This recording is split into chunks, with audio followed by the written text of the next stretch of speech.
welcome. It's talkradio.nyc. This is the mind behind leadership. My name's Graham Dobbin. Every Thursday, we speak with leaders from all over the world, looking for a fresh perspective, some ideas, how they approach things, and just kind of their story, the background to it. There has been a theme running through it since the show started just over a year ago, where we've got connections seems to be a big thing. Relationship seems to be a big thing. How people interact. Teresa de Grosbois from the Evolutionary Business Council spoke about it. We've had Ginger Johnson. We've had Joe Hart, the CEO of Dale Carnegie, Tony Alessandra. Every single one have just spoken about that. All of those are available on podcasts that are available here to download on talkradio.nyc and on Spotify, Stitcher, etc. It's potentially a different mindset when we're thinking about connecting people. It can create huge results from probably really unexpected places. Tonight's guest is no different.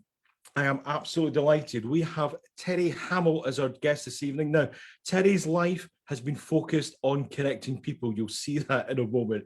Originally from Scotland, he now lives on the beautiful coastline in Lisbon, and he's come there via Liverpool in Northern England. And he serves thousands of businesses as the National Director for BNI in Portugal.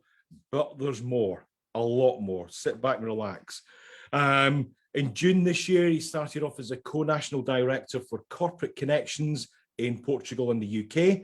And one of his passions, and I know this for a fact, we're going to dig into this, is helping young people through speaking engagements and seminars, teaching them how to network and build their career strategy. He's a proud faculty member of the Nova School of Business and Economics and has been invited to become a faculty speaker at the prestigious Singularity Portugal, sharing his vision of vulnerable leadership and authentic communication. He's also a co-founder of Be Brave with Tim Vieira, from one of Portugal's investment clubs, and he enjoys seeing companies be mentored and be who they want to be by being brave. There's still more. His latest project underpins his own franchise regions in BNI is called the Growth Experts Academy. He is the co-founder of the Curry Club there in Cascais in Lisbon, which has grown from 200 to 600 members. He's a massive fan of golf, proud father of Lottie, proud father of Max. The love of his life is Elaine. The only downside is he's a Liverpool supporter, but there we go. There's a few things that's going on. Terry, this has been a year in the making, getting together. Great to see you. I am so glad that we are together, Graham. And I'm laughing inside myself thinking, are you sure that that's my biography? You know, when I look back at it, I think about my teachers saying, get your heads out of the clouds, you'll never do anything. You go, is that actually me?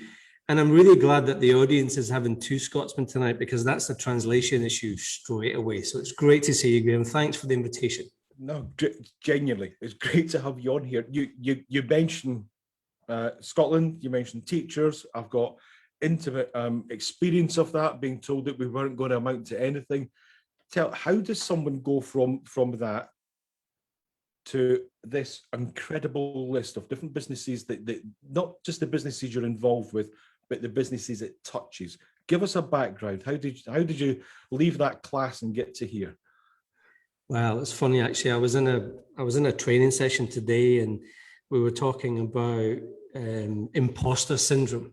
Mm-hmm. Really believing that you're in it. And I think part of great leadership is not forgetting where you come from, mm-hmm. and respecting the roots and respecting the path. And even though I was a toe rag at school, there was a reason why I was a toe rag, but I never kind of figured it out until I was later on in life. But I think everybody has the same playing field, Graham. It's what they do with it. So, and it's all about mindset.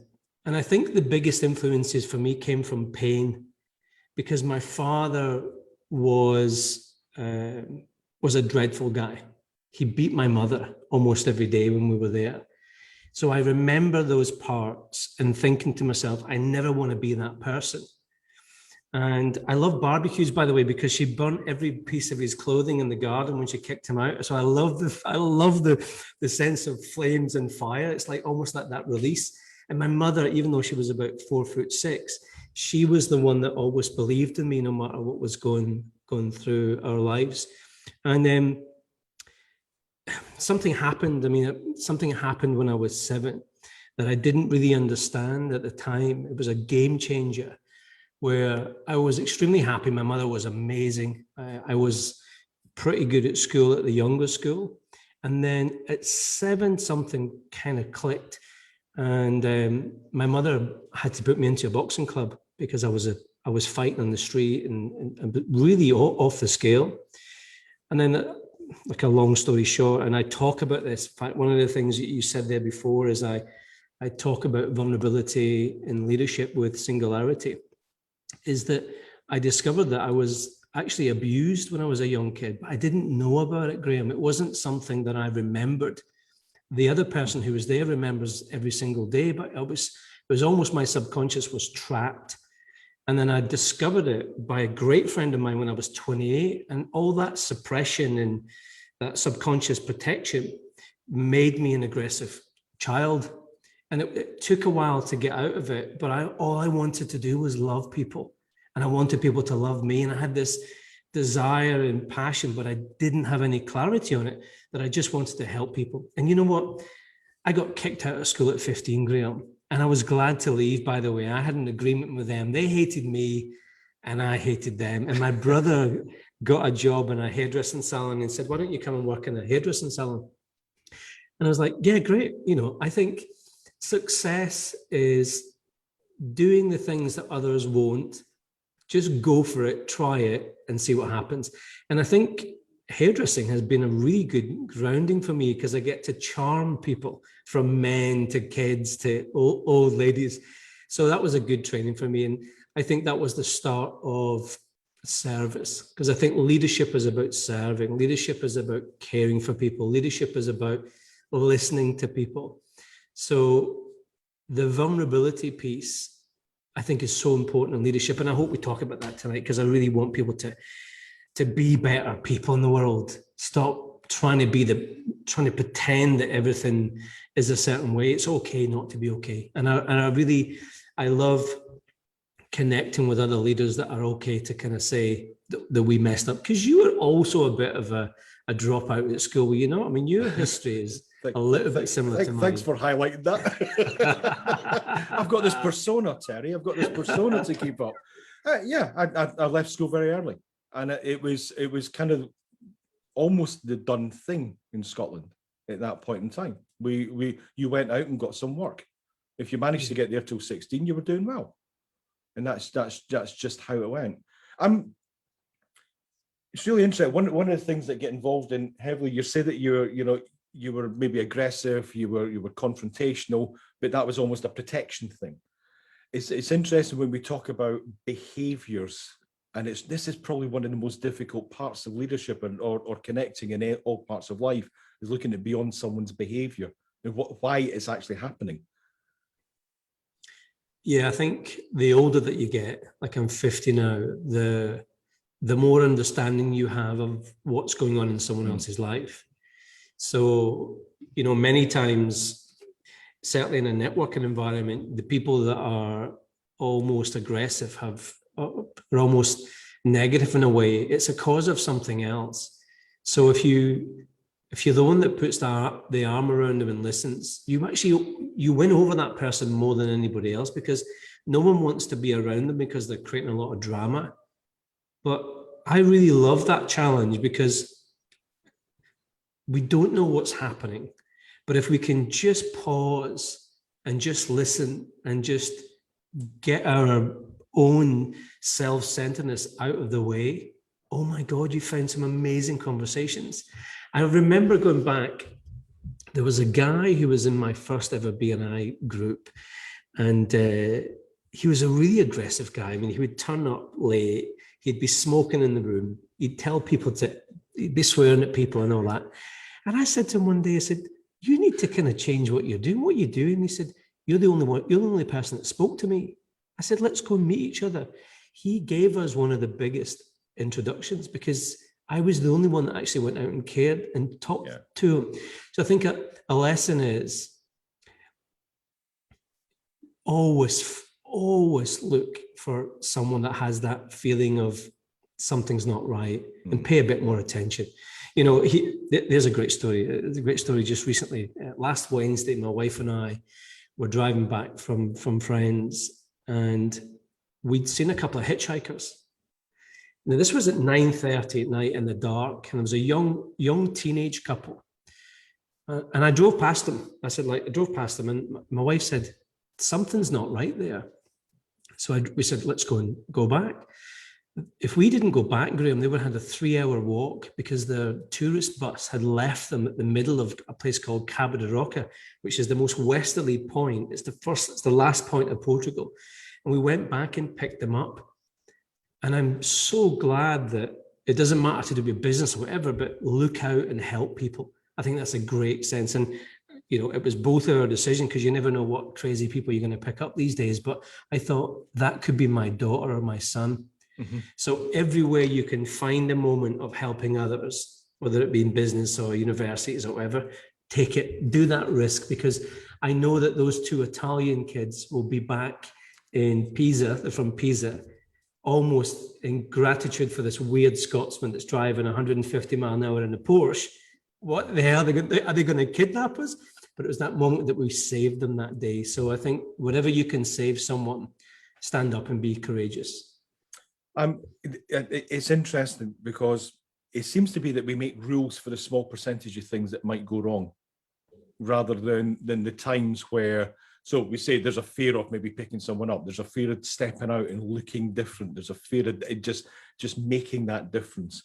And the amount of businesses that I work with, the amount of leaders I speak with that do things to cover that 5%, not the 95% that are times when it'll go right. Is that something you've found? Is that? Yeah, and I've got to say, Graham, that I had very much that mindset also until I started to hang around with people who lived in abundance. And there's a new partner of mine, Tim. We've known each other for 4 or 5 years. Tim and I formed the Be Brave, which is the investment club, but we also founded the Brave Generation Entrepreneurs Club for kids. And he's 47 on Sunday.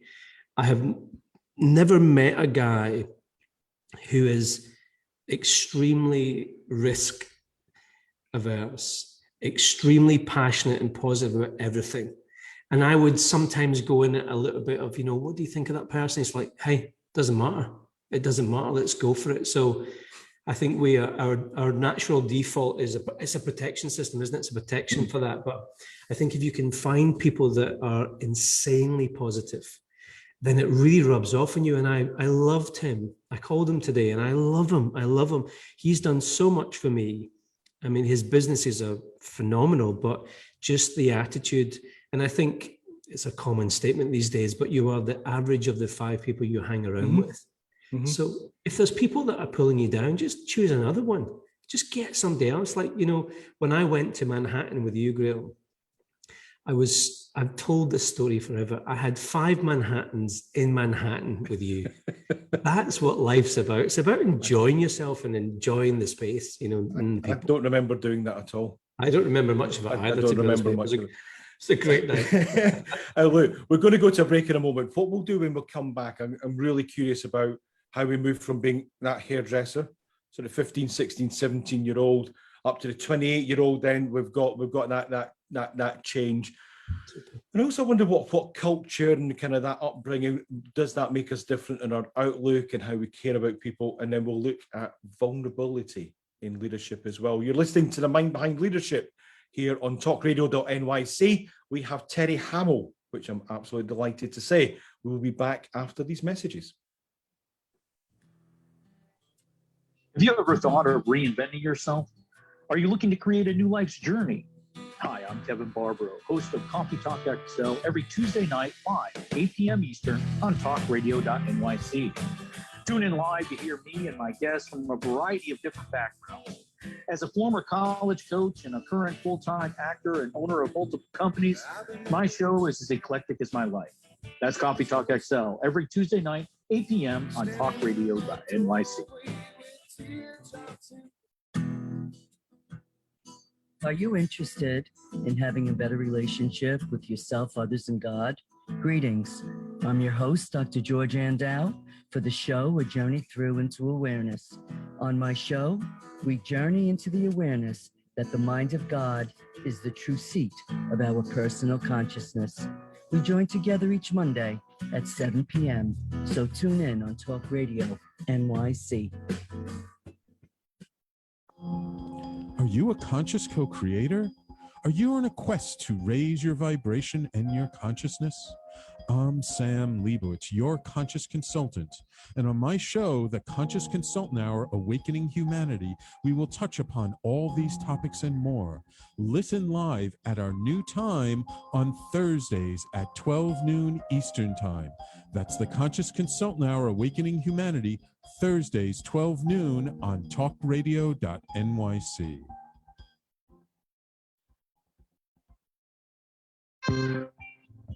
You're listening to Talk Radio NYC. Uplift, educate, empower.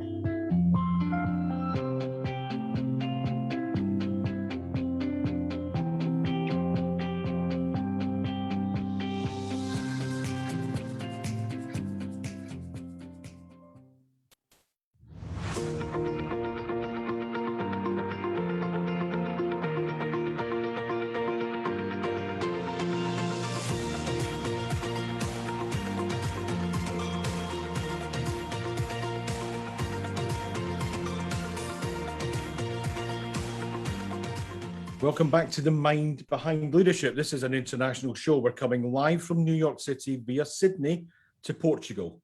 This evening, this afternoon, this morning, I'm not quite sure what it is. I'm Terry. We have Terry Hamill with us. I just need to clarify something before we go on. You mentioned you were a Torag. Now, just for our international listener, because we've only got the one, I'm not sure where they are this evening. That's not a Volkswagen, is it?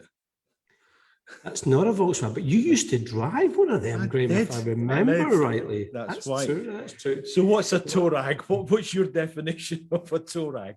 Well, it's not my fault. It's a Scottish definition for basically how would you describe it? Someone that the teachers don't agree with, that would carry them by the ear out of the classroom because they were disruptive. Something, I would say that was probably the best way to describe it. And anybody can be a Torag, but it's mainly aimed at young children that are probably a little bit too vocal than they should be. So very mischievous and dragged out by the ear when you were allowed to do that kind of thing. Exactly. So we're 28 years old. We've all of a sudden, we've had kind of this moment where we're beginning to look at life in a different way. Talk us through what that led on to then. It was probably the best times of my life because I had met the love of my life, Elaine, who we've been married for 20 years. And we've been together for around about 4 years. We decided to get married. And we got married. We launched BNI in the same month. There was it was so funny. I was a hairdresser, so I worked with a lot of very excited men, let me say. And I decided not to wear a kilt at my wedding because I think a lot of those guys would have enjoyed that. So I ended up wearing tartan trousers at my wedding.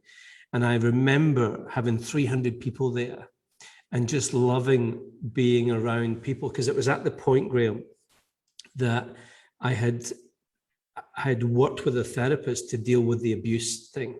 Mm-hmm. A guy called Eamon O'Brien, who's in Liverpool, is the most amazing guy. And I walked into his office after I had found out that this thing had happened to me as a child. I walked into his office and I said, I've been recommended to come and see you. And he said, should you feel the way you feel? I said, I don't really know. He said, you should. It's now time to deal with it. And it took 6 weeks. He said, I'm going to have you fixed in 6 weeks. And I said, what? 6 weeks? And on the 6th week, I sat down, and he used a form of hypnotherapy, but never regression back to the moment. He always took me a minute afterwards. And he bargained with my subconscious. This is really key for me, I think, because it's a moment of release. And I know there's a lot of people that really love that whole releasing thing, but he bargained with my subconscious mind. He said to me, what part of the subconscious mind is holding Terry back? And I said, sexuality. And he said, thank you so much for looking after Terry for all these years. Do you now realize that there's no need to protect him at the age of 28? Are you prepared to let it go? And I said, no, like a spoiled child. It was amazing, Graham. I was in hypnotherapy. And he said it in a way, again, in a slightly different way. And he said, are you prepared to let it go? And I said, yes. And my body erupted. Man, it was the most cathartic moment of my life. I sat in the chair and just this huge energy was released. And I was thinking, that defines my life, because if someone is oppressed like that and something was a cause of that, I have to have a future mission to kind of fix it. So what I didn't really know is that all the things I've done, the networks and things like that on the way that I'm sure we'll talk about, have come to a point now that I want to fix and help 500 million young people's lives through some of the new projects. So when I say it's the happiest moment of my life, it was a game changer at that time. But I got married, I launched BNI, we moved to Portugal, we bought countries. It was just like this huge, imagine, Graham, if I had that release when I was younger, what I would have appreciated education, because I'm a smart guy, but the academic world never recognized us because we were different characters back in the day. And by the way, I loved my path, because if I hadn't been beaten around the head by these teachers, I might not have had that drive, or if I hadn't have been aggressive, I might not have had that extra oomph to go for it. So I think gratitude, there's a recent book called The Gratitude Diaries, and we were asked to read it. And I thought, we should be grateful for the things that we've had and carry them through our lives. So it's really interesting. That time was very, very interesting. There's one thing I'd like to talk about there is choices and questions. So I teach my son this, he's 16. I said, if somebody gives you an opportunity, say yes and figure out how to do it afterwards. It's a common phrase, right? Yeah. And that's what I did. I had no idea what the hell I was doing. But someone who I kind of liked said, here's an opportunity. I took it. That, I think, is success, because that is where you become brave. And what's the fear? In fear, false evidence appearing real, is my mother used to say, son, there's no blood and there's nobody deed. Go for it. And that's always lived my life, is just go for it. What's the worst could happen? Traveling. I mean, you've moved to New York, you've traveled to Australia. What's the worst could happen? And here we are. How's that two Scots people are talking from Lisbon, Australia, in New York? That is bravery, just moving away, I tell you what, that takes me to something else, because when I think about paths, there's a couple of things you mentioned there. I wonder how much the society around us changes. So to be very, very blunt, Scottish society, there's Scots everywhere all over the world. There's Scots being brave all over the world. But in all fairness, the culture doesn't necessarily generate that or encourage it to a large extent. But also planning and goals. I had this discussion last week with our guest. That what's your thoughts on setting goals and planning out what you're going to do? And the reason I'm asking is, could you have planned out what you've done? I was very fortunate to be introduced to a coach when I was 28. So after my time with Eamon, the therapist, I by chance had a conversation with one of my most favorite directors in BNI, Patty Salvucci, and she said, "Honey, you have to meet this guy called David Hilton." And David Hilton was one of Michael Gerber's EMIT national coaches, and I worked with him for 8 years. And the first thing he asked me was, write you a funeral speech. So I always then started to think about begin with the end in mind. Because I'm insanely creative. I mean, if you can put me into any situation and I don't plan anymore, I just go for it because I trust my gut. Yeah. I need to see visual things. So we can't show it here, but I put the visuals on my office wall. I actually wallpaper. I don't know if you ever seen it, Graham, when you were there, but I wallpapered the whole wall with the maps of my countries and the 5 things I had to do. And then the front wall it was facing was the vision of my life, living on the beach with the kids. And I think if you're creative, draw pictures, put a lot of color into it, put a lot of emotion into it, put that thing in. It's amazing what happens. So it doesn't have to, and I think a lot of people get caught up with, a specific, if it changes, that's okay. Yeah. My sister, by the way, sent me a picture yesterday. We had a conference in Portugal and I asked everybody to write down what their life goals would be. And three out of the 5 of her goals that she'd done because she just wrote them down. And I have life goals on my phone that I live my life with, and I've achieved all of them. So I think it's important to be clear about what you want, but also be flexible to change. But I think the lessons of good coaching put me in a position where I was very young. I really didn't understand business, and to have a good coach and the structure helped me be creative, but also be structured to make sure that the business can support my life, not the other way around. Makes sense, if that makes sense. Yeah, the reason I asked this, I think most of the things I've done since we first met, probably about 10 years ago in a rainy Manchester at 6 o'clock and about this time in the morning for me, I would never have believed it would have been achievable if I'd written them down. And my guess is when we're younger, most people would have people around them saying, that will never happen. And it's just, how do we get out of that mindset? So that's why I'm curious about goals. I'm very much the same, that when the opportunity comes, take it, see what happens, and take it from there. Let me give you a flip on that before we go into the next one. Yeah, of course. Because it's always been a bit of a dilemma in me, right? Because the teacher said I would never be successful. Mm-hmm. And I know they weren't intelligent enough to think that reverse psychology was there. They were actually pretty nasty people. But it worked for me, because if you tell me I can't have it, I'm gonna do it twice and send you a selfie. Do you know what I mean? Yeah. I think in a way, if you look at the pain and suffering from Scotland, like, it was quite an abusive time as young kids. There was a lot of alcoholism and things like that. I think it drove us. I think it gave us gumption. I think it gave us drive. So I love it when people say I can't have something, because I genuinely want to prove them wrong. Because I not because of just me, but if people are walking around telling people they can't do it, maybe it's a driver, or maybe we're hanging around with the wrong people. So I don't know. It's always a little bit of reverse psychology. Yeah. Maybe the teachers were smart and I just didn't realize it. I'd like to call them up now and ask them how they're getting on. Yeah, it's one of those things. And I suppose what I'm hearing is a lot of your life's work now, your approach to life, is making sure that nobody else is going through that. You're actually lifting people. If there was that thing about the reverse psychology, we'd be doing it to everyone.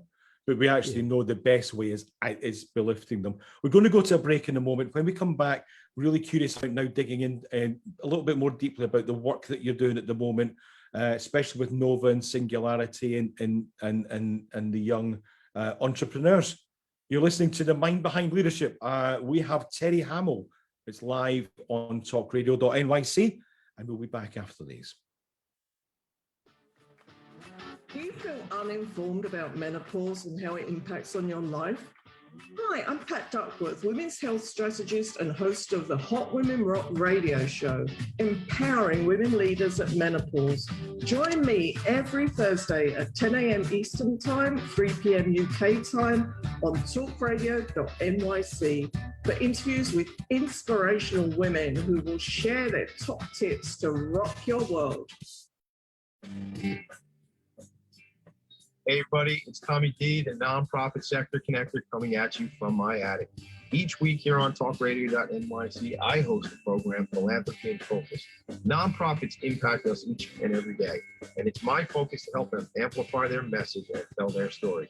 Listen each week at 10 a.m. Eastern Standard Time until 11 a.m. Eastern Standard Time, right here on talkradio.nyc.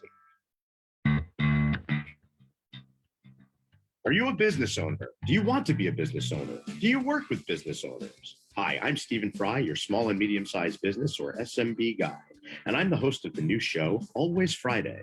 While I love to have fun on my show, we take those Friday feelings of freedom and clarity to discuss popular topics on the minds of SMBs today. Please join me and my various special guests on Friday at 11 a.m. on talkradio.nyc.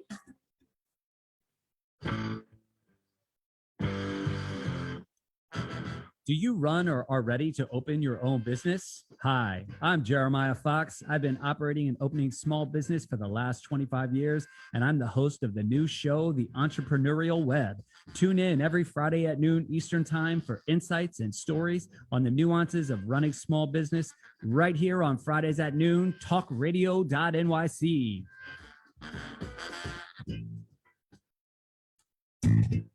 You're listening to Talk Radio NYC at www.talkradio.nyc. Now broadcasting 24 hours a day.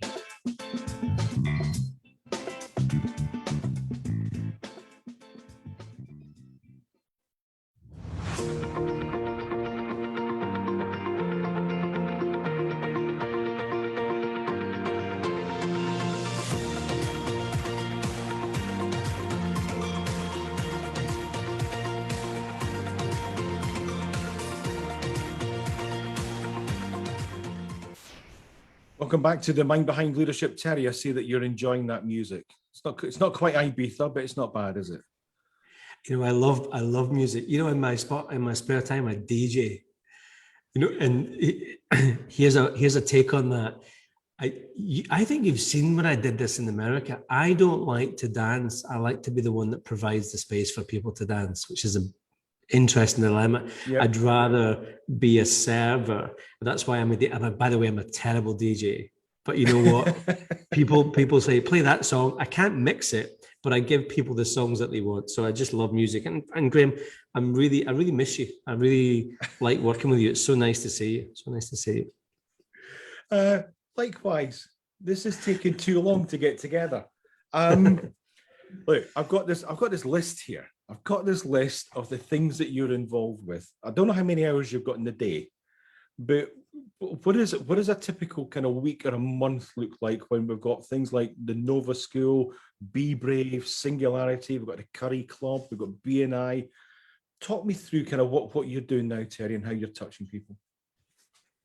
So there's a couple of formulas that I've came up with to run the business. And I think the thinking behind the business, which is based on the E-Myth stuff, is I would rather have 10% of 100 pies than 90% of one. So all of my businesses are recurring revenue or legacy businesses that run. And because I have scale and now have the good fortune that I have the stability of many groups. For example, we have 2,500 members in Portugal now.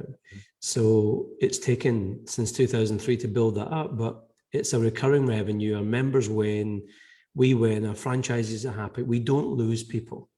So I have a formula which is RTM: recruit, train, and motivate people. Recruit, train, and motivate people. And if you're not doing that in the business, your business is dying. And by the way, I'm not against employment, but I don't employ anybody. So I have 5 or 6 different companies, but I don't employ people. I use outsourcing. And I have done that since very, very early days, where everybody that works with me is an independent person and they have the freedom to do what they want. All I want them to do is a specific service or product, whatever. And they're happy. And I've never fired any of them. In fact, you can't fire your mother, because my mother ran my business for many, many years. People love a Scottish voice. So she was the head of my Merseyside operations, back in Liverpool. So I think that's a really key part of it. And when you recruit people who are much better than you, so you don't have to babysit them. I am surrounded by mega talented people, and they know my position. I'm really good at scouting great people, and I'm really good at making them feel good. I'm not the smartest guy in the room, but I'm okay with that. But what I can do like a ninja is put smart people together to create great stuff. And by the way, I think it also comes from being honest, being transparent, being authentic, being vulnerable, do what the hell you say you're going to do. All of those traits, if you don't have those, you can't recruit teams because they're going to live in fear. So I don't lose people. And if we lose people, it's a transient thing. People go and people come. So that's the one formula there is RTM. The other formula is IPA, is what are we doing to create income producing activities? Because we get bogged down with so much stuff, right? You can get involved in lots of stuff. I always strip it back and say, we've only got enough certain time in the day. What am I going to do with it? So I ask myself a question every day. What are we doing to grow the team? Mm-hmm. Let me tell you what happened. We recently bought 6 franchise regions back, okay, in Portugal. They weren't developed. They weren't developing them. We bought them back. And within 2 years, one of the people had not recruited one director, Graham, one director in 2 years. And the key of BNI is to have directors that launch groups. So we said, okay, let's go. We attracted 45 new directors 3 weeks ago and trained them. Wow. Now, if not all of them launch a group, that's okay. But by doing nothing, your business will be in decline. And if you can attract people to your vision and you can motivate them and train them well, you'll go forward. So I'm a big fan of putting people in place, loving them, giving them security so that they feel really, really good. Because I think everybody feels safe with me. I'm not crazy. I don't go off the boil. I don't try and, I'm not greedy. You know, I'm very generous. I think that's an important part of leadership. I was actually just about to ask you, what do you think it is about you? It's probably a difficult question, but what do you think it is about you that attracts people around you, that you're that central point? You don't need to be the smartest in the room. You don't need to do everything yourself. Could you? Certainty. If you were to, sorry, go on. Certainty. You can count on me, Graham. Okay. You can count on me. And I think that comes from years of experience. And look, everybody's screwed up. Everybody's made mistakes. But Graham, if you want, if you need me, I'm there for you. Yeah. That's certainty to almost a level of I'll die for people. You know what I mean? I have that desire, and I tell you where it comes from. It comes from injustice. Because I hate injustice. I hate injustice with a passion. And if I see something that's not right, I'll step up and sort that out. So when people see me do that, it's almost like a protection. I mean, I get like as that psychology thing, it's about me protecting myself, but I hate injustice. And I will never do it to others. And I've had plenty of injustice thrown at me over the last 4 or 5 years of people that I don't want to be in my life. But that's a maturity thing to make sure you don't attract the right people and stop that. And I think I'm smart now. Oh, by the way, here's a nice thing. Up until I was 49, I hired fast and fired slow. Now I hire slow and fire fast. Big shift. Because you don't need 1 million people around you. You almost need the right people around you. And that takes I think it takes maturity. Because when you're young, you just want everybody to be part of the party. Let's go. And you lose a lot. Now I'm selecting, handpicking people and making sure that they don't go. But if they have to go, they have to go. So I think that's a good way of thinking about it. It's really interesting. We've never spoken about this before, and that's probably my biggest driver, unfairness. That's the trigger. Something's unfair, bang, you step up. So bullies, etc. First one in there. Not the smartest guy in the room. We've not spoken about that either. That was the big shift for me. When did that come to you that you were comfortable not being the smartest guy in the room? I remember clearly where it was for me. It was. I wish it was much longer ago, but it was about 6 or 7 years ago for me. When was it for you? I think it was Tim. Tim Vieira has a lot to answer for, because Tim gave me the belief to go ahead and do it, and I would ask him questions. Remember, when you're coming from zero, when we were in Scotland, my mother was running a couple of jobs. She fought against the race. She won tribunals. She was struggling. We never had money. And then suddenly I'm launched into this world where my business partner is a Shark Tank, a big investor. And I'm like, how do I treat these guys? And he's like, no, go for it. Yeah, do it, go for it. And this is what happened when we had the invitation to Nova, because Tim said, you should have a glass of wine with the Dean of Nova University. He was at the Curry Club with us, right? It's like, oh, great. I said, talk to them. Like, you could never have access to these people. Yeah. So we had a bottle of wine with Pedro Santa Clara, super, super smart guy. He said, what are you doing? I said, I'm inspiring young people. Come and see me. Oh, great. I've been working at Nova for the last 3 years. It's been an amazing journey. And Tim gave me the belief to just go ahead and do it. So I think that was where I realized that I have a lot of very, very wealthy friends here. And sometimes wealth comes with paranoia. And sometimes wealth is created by the most unique businesses that aren't to do with relationships. I'm a relationship guy, and I know that. I'm not a finance guy. I'm not a scale-up guy in terms of those things. So I know that a lot of people that hang around with me like the energy that I bring, and I'm going to let them be smart, and I'm okay with it. I do talk about it, but I talk about it from a fun point of view. Like, I do put myself down, but I want people to realize that I'm not arrogant, because it's very easy to be arrogant if you're a professor at university. I'm a professor at university, don't you know, and I've got this. I don't like that stuff. I want people to be real. So I don't mind talking about my past. And you know what, Graham, if people don't resonate with me, I'm all right. I've got plenty of people that resonate with us, you know. So I think hanging around with people that are bigger thinkers has been the biggest shift in my life. You mentioned Tim. Who else has had a massive impact on you? I've got mentors that I ask questions of. I would say Ken Minturn is my friend. We're actually going to go and spend a night with him on Saturday. He's from corporate finance. Him and his wife were really into heavy finance and stuff like that. In Dublin, they came to retire. In Portugal, they've gone back to Dublin. But Ken, I think, is probably one of the smartest guys that I know. And I would ask him stuff. And I'd say, Ken, I'd like your advice on this. And he just would have the answers nailed. The other friend I have who's really completely the other side of the scale, and by the way, we're actually friends together, is a guy called Koen Kalm. Now, Koen is a very, very fascinating background. He set up a social network in Holland with 11 million subscribers in 1996. It was almost before Facebook. It was before Facebook.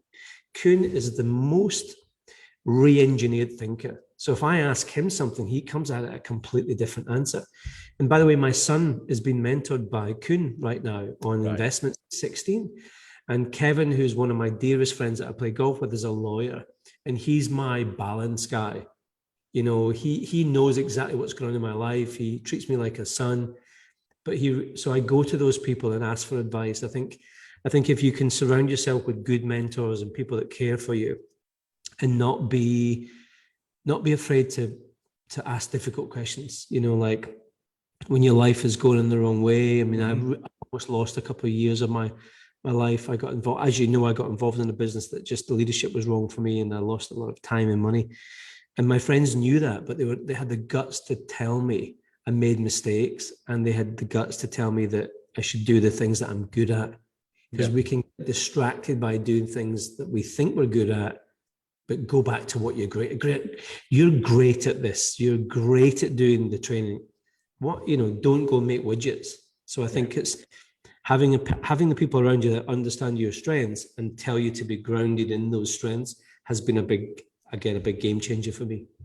Thanks for that, Terry. We're going to go to a final break. After the break, just want to keep on exploring what else you're doing with the corporate connections, with Singularity. Really curious about that. And how you manage to fit in golf around all that. You're listening to The Mind Behind Leadership. We are delighted to have Terry Hamill here with us this evening. We'll be back after these.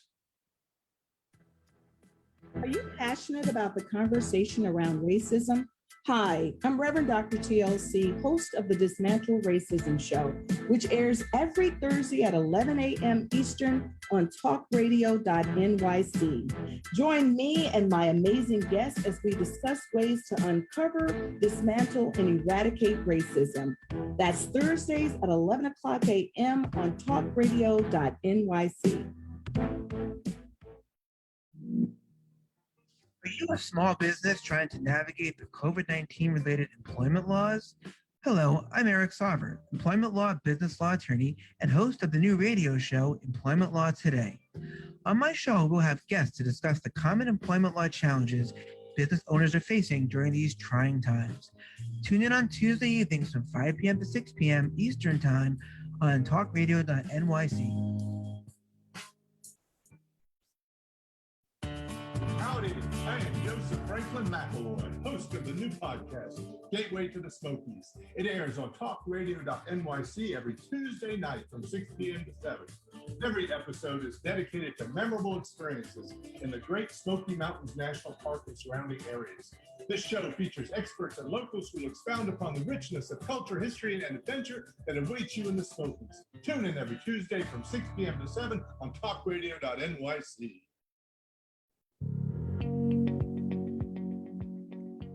Do you love or are you intrigued about New York City and its neighborhoods? I'm Jeff Goodman, host of Rediscovering New York, a weekly show that showcases New York's history and its extraordinary neighborhoods. Every Tuesday live at 7 p.m., we focus on a particular neighborhood and explore its history, its vibe, its feel, and its energy. Tune in live every Tuesday at 7 p.m. on talkradio.nyc. You're listening to Talk Radio NYC at www.talkradio.nyc. Now broadcasting 24 hours a day.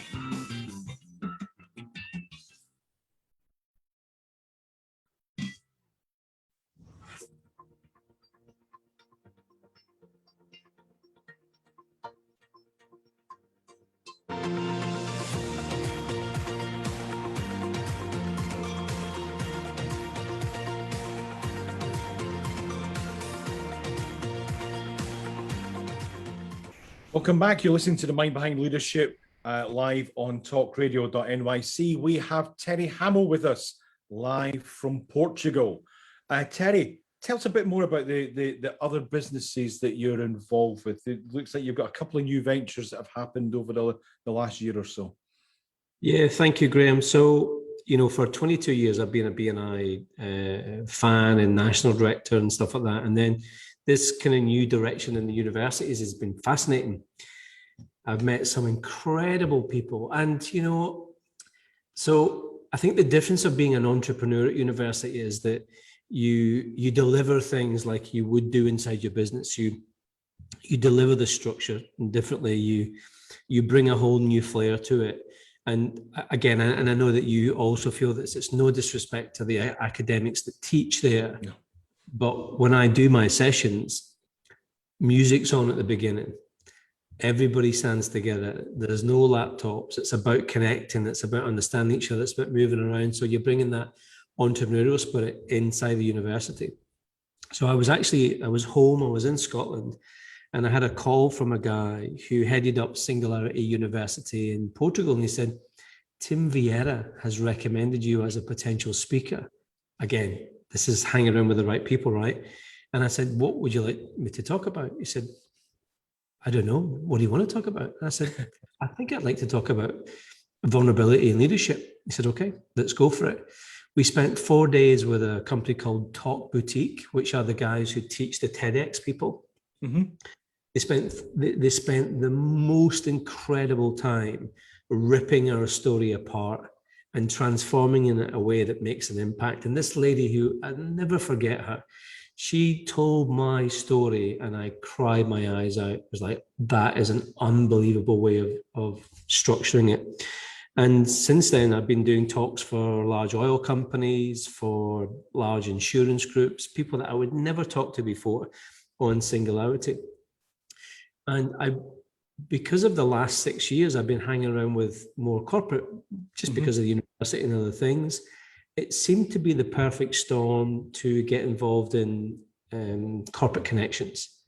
So Corporate Connections is for businesses above 3 million. In fact, one of the groups that was just launched last week, the average revenue of the members in that group is €500,000 each. Sorry, 500 million, Right. 500 million euros each. Wow. So you're putting leaders together in groups to create impact. Why am I doing it? Because I can't make a massive impact on a small business community because they're desperate to run their businesses and do it. But I'm networked now globally with big thinkers and billionaires that can actually say, no, Terry, let's go and change the world. And it comes into this original passion that I discovered, as you know, about stopping abuse. For 500 million young people, it just seems to be a number that works for me. And when I was speaking at Singularity, there was a artificial intelligence guy in the audience who was one of the faculty guys. He said, you need to meet the people at Thorn. So thorn.org, just Ashton Kutcher is actually one of the chairman of that. They've created an artificial intelligence program that's catching predators in half a day as opposed to 6 weeks, and it's saving children.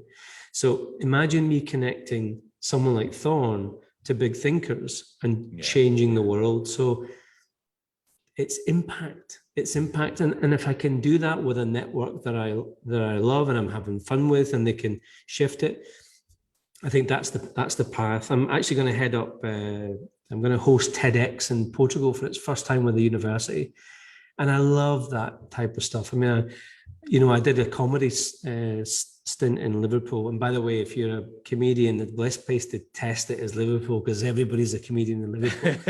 So if you can create rapport and humor with an audience, you should get away with most of it. So they're delighted that I'm hosting it because it takes a lot of pressure off them. So I would say, I had no idea that I'd be a professor, but I'm just going to go for it anyway and learn how to do it. And I brought my other skills to it. So that's my path. I'm really excited. I'm now the national director for Portugal, and with my partner, Jose Quinteiro, and in the UK with Peter Higgs. Peter Higgs is currently the #1 BNI franchisee there. His wife has taken over the BNI business, and he's 100% corporate connections with me. So I'm head of franchising for the country. We already have 8 franchisees set up within a month. It's going to rocket. And it's making an impact. So those groups will be big economic groups. But again, I think it's more about regional, national, international collaboration at a top level. So I'm scared, but I'm loving it. You're scared. I never thought I'd hear Terry say he was scared about business. Because it's that little guy on your shoulder that says you're not good enough. You're going to fail. You're going to mess up. Is that guy still there? Of course he's there. And Graham, it's so sad that there's a 7-year-old boy inside me that just wants to be loved, for God's sake. And it's so sad that happens every single day in the world. So I do have a disbelief of myself because of what happened, but I'm mature enough to break through the barriers. So, my mother, God bless her, rest her soul, she always said the words, son, there's no blood and there's no deed. Just go for it. That's what kicks that little guy off the shoulder, is my mother just said, just go for it, son.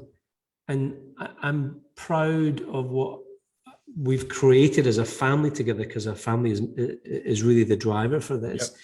And if we can continue that with other people in the world, then so be it. I'm looking forward to going back and doing a talk at my high school where I was first kicked out of. That would be a good invitation. I'm looking forward to that one. We hear stories of kind of like going from this background and making billions, and there's so many books. You make it sound as if it's kind of so natural and anybody can do this. And I genuinely mean anybody. We hear that happening, or we hear people saying that, but the way you talk about it, this is accessible for anyone. Anybody. I believe in anybody. In fact, Graham, I believe in you more than you believe in yourself. I believe in people more than they believe themselves. And when I work with the students, I'm dealing with the Masters of Economics, Finance and Management. They're the top 1% smart people in the country. I go in, the first thing I say to them is, by the way, you don't know me yet, but after 2 days, you'll realize I believe in you more than you believe in yourself. And if someone can put your arm around people and drag them through the doubt, That's great leadership. Give people a Yeah. chance. And I love that. I love diversity. I love it when someone is in a crap situation in their life, and someone that they wouldn't expect them to pick up a call would call them and say, let's go and meet for coffee. Let's help you. Never lose those levels. You know, I'm looking forward to going back to Scotland to just reconnect, because I've really missed Scotland. Never lose the roots. Yeah. I think stay true to yourself, and I think that transparency and truth, I think, is hopefully will get me to the next 50 years, because I'm looking forward to living long and prosperous.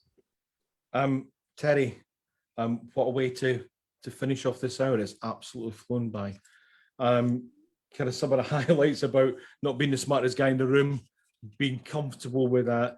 I think the question that you said, you know, should you feel how you feel, is an incredible question to get anybody to really reassess where they are and your approach to business. You're welcome back on here anytime, and we will maybe have a Manhattan together when we're on next time. 5. We must have 5. We've got to have 5. There's a special number. It has 5 Manhattans, and it has to be in Manhattan. It can't be wherever you are. It's a pleasure, Graham. Thank you for inviting me. Thank you. Thanks to Sam Leibovitz for producing this evening. You've been listening to The Mind Behind Leadership here live on talkradio.nyc. We'll be back next Thursday. Goodbye.